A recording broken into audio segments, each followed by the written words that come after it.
Jesus wasn't a Christian, just like Buddha wasn't a Buddhist. Just like Muhammad wasn't a Mohammedan. All of these religions are based on an individual and their personal relationship with God. That's the real thing. So we want you to have the real thing, not some institutional reflection of the real thing, because that's unreal. It's just an abstraction. It's just words on paper. It's not real. But in our materially conditioned state, we're liable to accept it because we're used to being offered false promises. Oh, I love you forever. Please marry me. And nobody can love another human being forever. Sooner or later, something is going to happen that makes us fall out of love. So what's the real thing? Love God forever. Because even if you change your mind about what you find beautiful or what you find attractive, guess what? Whatever it is still there in God. And He can reveal that part of Himself to you in a second. So chant the holy name of God, Krishna, Hare Krishna, because within that name there are all enjoyable qualities, all enjoyable things, all beautiful qualities.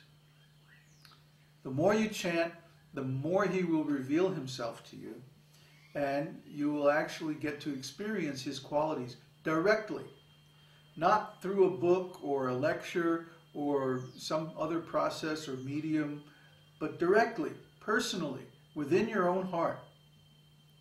Once you've had one of these spiritual experiences, then you'll know what I'm talking about. It's not the same as going to church or learning some philosophy or even like meditation or yoga or any of that stuff. It's a real-time, direct personal relationship. So please take advantage of this process, and you will find everything we're talking about is true. I haven't cheated you because I have nothing to gain by it. You simply follow this process and you will get a gain that's beyond anything that you can imagine. That's our promise. So, we're almost out of tape. So anybody who has a question, please write it in the chat box, and then we'll respond after we change the tape. After this break for station identification, KRSNA, the duality station. Okay, do we have any questions? Yes, Neville has a question. Ah, good old Neville. Babaji, when we speak of God responding according to how we approach Him, how accurate is it to say that every person's conception of God is a function of his or her consciousness? So some people will say that God is whatever you think He is, and there is some truth to that, because Krishna will respond in an impersonal way if we think of Him as impersonal, right? But that is a relative view. There is an absolute conception of God, so, right? That's the question? That's the question. Yes. Thank you, Comedian. Well, you answered your own question. People who want to think of God in a relative way, they get the booby prize. They get religion, or they get element or something else. There's a philosophy, it's even a Vedic philosophy, by Jaimini. Jaimini is one of the disciples of Parashara Muni, and he was a contemporary of Deva. And Jaimini developed a Vedic philosophy, it's based on the Vedas, called Karma Mimamsa. And Karma Mimamsa basically says that God is obligated to give us the result of our fruitive activities. So, when we perform Vedic sacrifices, fire, yajna, and like that, that God has to give us the karmic result. He has to give us wealth and so on.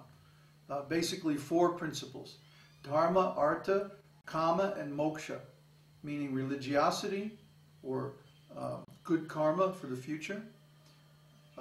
Economic development, wealth. Kama means sense gratification, and moksha means ultimate liberation from material existence. However, if we read the Vedas deeply, we have two things happen. One, if we perform fruitive activities, and fruitive activities include Vedic sacrifices, such as Agnihotra and temple worship, and even chanting the holy name. If we perform these sacrifices for our own benefit,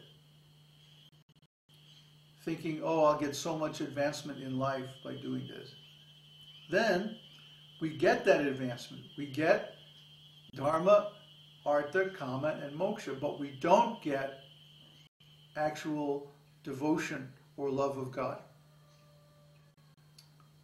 But if we perform those same sacrifices with the motivation to please God so that we're released from this material existence and get to be with Him, then guess what?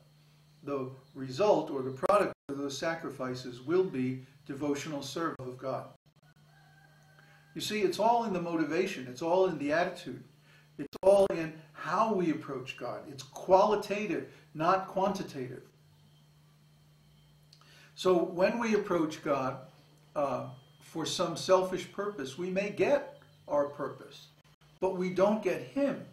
We don't get the ultimate purpose of the Vedas or the ultimate purpose of the sacrifices given in the scriptures.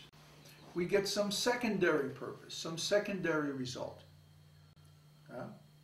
I mean, these things are very nice, but they can be misused. For example, Ravana. Ravana, in many ways, was a great soul. He performed many Vedic sacrifices. He even defeated Lord Indra in combat. I mean, he had a lot of good qualities. He had a lot of powers, mostly granted by Lord Shiva. But even Lord Brahma gave him benedictions. So we can understand that he was performing these Vedic sacrifices, but not for the purpose of transcendental liberation, rather for the purpose of his own self-aggrandizement. Give me more power, give me more wealth, like that. And he got those things, but he was ultimately defeated by Lord Rama, the Supreme Personality of Godhead himself. Why? Because all of his efforts and all his sacrifices, work, and all the stuff that he did, even though it was based on Vedic principles, at least to some degree, was for a selfish purpose, ultimately a demoniac purpose. He wanted to cheat the Supreme Personality of Godhead out of his wife, Lakshmi, the goddess of fortune. This is not a very wise thing to do. So even though he had so many qualifications from the point of view of pious activities and sense enjoyment and all this knowledge about the material world and so on. I mean, he even had Lord Indra's chariot that he stole, after conquering Lord Indra in battle. But he couldn't defeat Lord Rama. Nobody can defeat the Lord. Why would anybody even want to try to defeat the Lord? It shows a serious cognitive imbalance. So when someone uses the Vedic sacrifices and apparently devotional activities like temple worship and like that, if someone uses them for their purposes, oh, now I'll become a big devotee and I can enjoy like anything. I know devotees like this. They get the booby prize. They get to enjoy. They get that you have to donate so much money to get liberation or something like that. It's not about the quantity. It's about the quality. He does say, though, that when a man's consciousness is completely removed from personal sense gratification,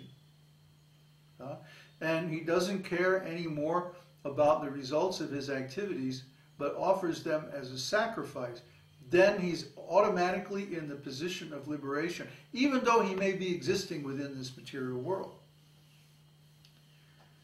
So apparently, a devotee is engaged in all the activities that everybody else is doing.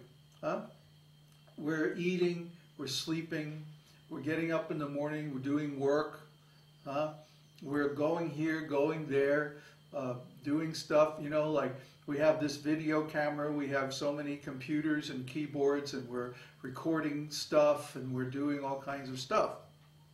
So apparently, we're just like other people, right?